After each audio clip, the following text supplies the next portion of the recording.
Oh, there. He had won. He had defeated the machine, unshackled himself from someone else's command. Freedom was mere moments away. And yet, even as the immense door slowly opened, Stanley reflected on how many puzzles still lay unsolved. How did I get here from the button? Where had his co-workers gone? How had he been freed from the machine's grasp? What other mysteries did this strange building hold? But as sunlight streamed into the chamber, he realized none of this mattered to him, for it was not knowledge or even power that he had been seeking, but happiness. Yeah, Perhaps happiness. his goal had not been to understand, but to let go. No longer would anyone tell him where to go, what to do, or how to feel. Whatever life he lives, it will be his. Yeah, so I tried That was all he needed to know. It was perhaps the only thing worth knowing.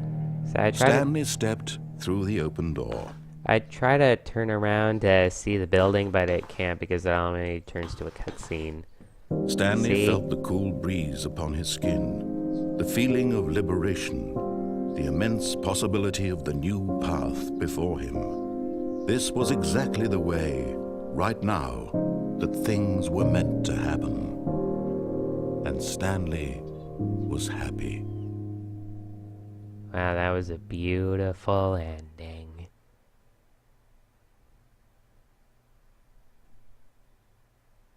And I actually think we have time for one more, so I'm gonna do one more and then end the video. So yeah, it automatically all of his co-workers were gone. What could it mean? restarts Stanley the game decided from to there. go to the meeting room. Perhaps he had simply missed a memo. So yeah, let's go. When Stanley came to a set of 2 open doors, he entered the door on his left. This was Time not to the correct way disobey. to the meeting room, and Stanley knew it perfectly well. Perhaps he wanted to stop by the employee lounge first, just to admire it. Hehe. Yes, truly a room worth admiring. Yep. It had really been worth the detour after admired all. Just to spend, but eager to get back to business, Stanley took the first open door on his left. Nope. Stanley was so bad at following directions, it's incredible he wasn't fired years ago. Oh yeah? But in his eagerness to prove that he is in control of the story and no one gets to tell him what to do, Stanley leapt from the platform and plunged to his death. Good job, Stanley. Everyone thinks you are very powerful. Yay, I am powerful. Alright. So that's where I'm going to be ending up this video. In the next video, I'm going to do probably like 2 more endings. Probably. But for now, please remember to like, comment, and subscribe if you want. And I'll see you in the next video. Bye!